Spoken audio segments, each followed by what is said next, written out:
Hello, my amazing artists. Today we are going to create a Shibori style fabric by folding. First, we're going to take our square of fabric and you're going to fold up just a small amount on the bottom, pressing it flat with your hands. Then we will flip it over and fold it back again, pressing it flat with your hands.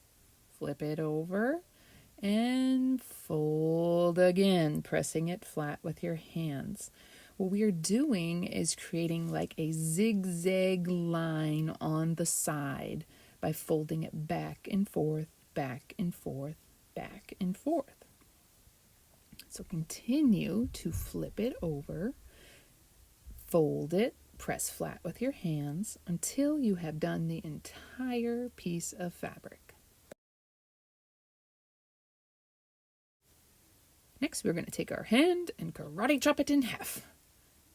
Fold it over our hand and press it all together. You will see here the zigzag line I was talking about before that it should look like on the edges. You should have a nice zigzag line.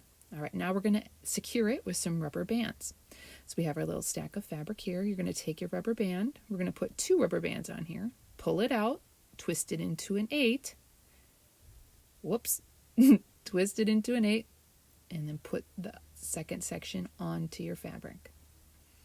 We're going to do 1 more rubber band on this side with the zigzag. We're going to pull it over our entire loop of fabric, twist it into an 8, whoop, and then pull it over the bundle of fabric. So that will have 2 secure sides, and now you are ready for dyeing.